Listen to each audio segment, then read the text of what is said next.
I've been watching a lot of TED Talks recently and also The Social Dilemma on Netflix, talking about how social media has really had a negative impact on society in a lot of ways. Like, of course, it's great for some things, but in other ways, it's really bad for self-esteem, mental health, and even though I know I'm addicted, it still doesn't seem to help.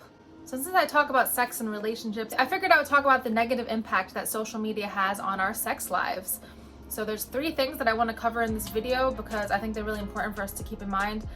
If we know about the issue, it might help us kind of resolve it and not fall victim to it. Please don't forget to like and subscribe and turn on bell notifications, and let me just get straight into it. So like I've said before in my TikTok videos, 1 in 10 people, apparently statistically, check their phone during sex.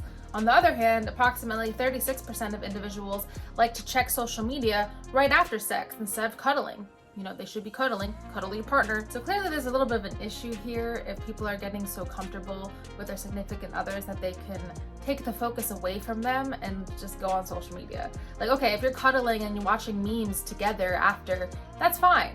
But when you're completely disconnecting from the actual real social interaction in front of you, that's when things get a little bit messed up. So the first thing I want to talk about is that social media is linked with depression and anxiety, as well as high cortisol and stress levels.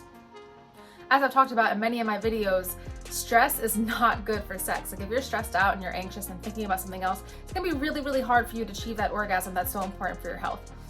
So knowing that it's linked to mental health issues gives you kind of that connection. You're like, okay, maybe there's something wrong. Maybe I should limit my social media, especially during and after sex. Over 210 million individuals cope with social media addiction. I was kind of referencing it before. We kind of get addicted to that notifications, vibrations. Social media has just become this huge part of our lives. Apparently, we tap away at our devices about 2,617 times a day on average. And there's so much research out there that's showing how much being on social media all the time is actually getting in the way of our mental health. I've been reading a lot of studies that show that adolescents are actually really victimized by this. Their self-esteem drops down from comparing themselves to others. Therefore, this might have an impact on their sex drive or their ability to actually have healthy sex because they're not feeling good about themselves. If we're not feeling good about ourselves in the moment, it's really, really hard to achieve sexual satisfaction that's healthy for our psychological well-being. So I was watching this TED Talk that was really interesting, and it was saying that one of the #1 problems with social media is that we're constantly comparing ourselves to the highlight reel. We're looking at these people on their vacations, the perfect selfie, and then we're thinking like, okay, why can't I be like that? When in reality, they're just showing the best versions of themselves and the best moments. So if you think about it, it's kind of like an optical illusion. And it just makes us second guess ourselves. We question our self-worth because we're like, why can't I look like that? But they don't look like that all the time. And there's tons of amazing TED Talks on this. So go check it out if you're struggling with self-esteem, because I know it's helped me, because we've all done it. We've all compared ourselves to others. And I know that I still have an issue with this, and I'm trying my best not to let it interfere with my life. But overall, I'm a pretty self-confident person, and I try not to let social media make me feel otherwise. The second thing I want to talk about is that it can kill libido in a lot of ways. In general, social media addiction has been linked to depression and social isolation, and experts actually mention that it kills your libido. This actually makes sense if you think about it, because if you're on social media all the time and you're spending less time with your partner, then you're not going to have as good of a sex drive. Experts say that when you're always on mobile connectivity, this means that people actually have a hard time separating their real life from their internet life, when in turns, this actually makes couples feel less connected. I actually noticed that, like, people in my personal life, they'll always be on their phones instead of interacting with each other, and I feel like it's just getting worse and worse. This lack of intimacy that we're observing, because I feel like you've probably seen this too, that correlates with what's happening in the bedroom as well. So the way to kind of solve this particular one is to improve communication. Put down the phone. Don't look at your phone during sex. Just put it away in general and try to strive off of the human connection that made you fall in love with that person in the first place. Lastly, I want to talk about divorce rates and cheating. As some of you may already know, social media makes it a lot easier for someone to be unfaithful. People are cheating on each other while laying right beside each other. Individuals who don't feel like they're getting their needs met and in relationships might start looking on Tinder or other dating apps for releasing that hormone, for finding other people, other options to have sex with. I don't think that it's the cause of that, because if an individual is thinking about having sex with somebody else, they might find other outlets to that, but I'm just saying it makes it a lot easier to kind of like be like, okay, so there's other options out there. Let me just see what's out there. And I see that a lot on the internet, people cheating on one another, which is super messed up. More than 80% of US divorce attorneys say that social networking is involved in divorce proceedings, meaning that social media is very, very, very commonly involved in the ending of marriages. 3 years ago, 20% of divorce filings contained the word Facebook in it.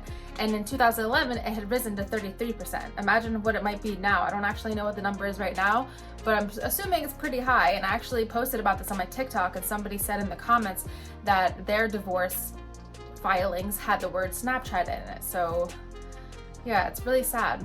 So like I mentioned before, in order to get rid of this problem or not let it victimize us, the first thing to do is understand that there's a problem here. So for those of us that aren't in relationships, when we finally, find somebody that we want to be with, if that's something that we want to do, because not everybody needs to be in a relationship, single pride. But if we do find that person that we feel really comfortable with, then let's just try to prioritize our partner, make a sex date. Sex therapists say this all the time, but during that sex date, you do not want to be on your phone. You're prioritizing the time with your partner. That is what's going to strengthen relationship and sexual satisfaction. You might also want to understand how social media might be impacting your self-esteem.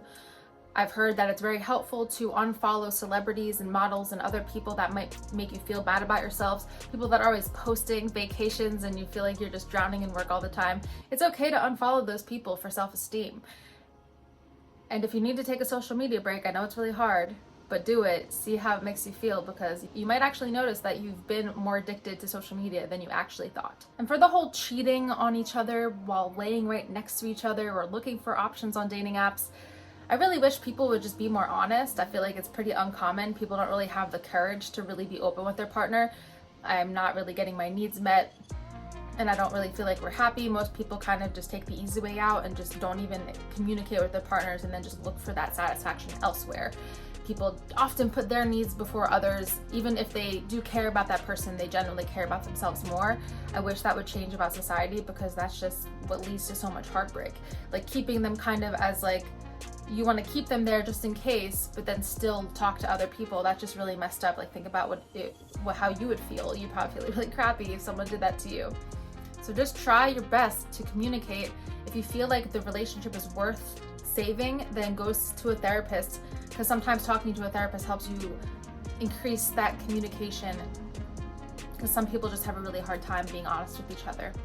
And the therapy might show you that maybe this just isn't someone that you're supposed to be with. But looking for other options on social media is just a messed up thing to do, and it's going to make the other person question their self-worth.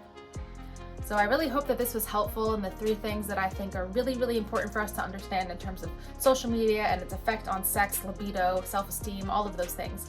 It has a huge impact on mental health. There's so much research on this, and social media is a part of our lives. It's not going anywhere, but if we can just think about the ways to counteract the bad consequences, then I think we might do better as a society. So I do hope you enjoyed this video. Please don't forget to like and subscribe and turn on bell notifications. I do post every Wednesday. I hope you like my new hair, Sonia Karabbit / Ariel from Little Mermaid, and I will see you next week.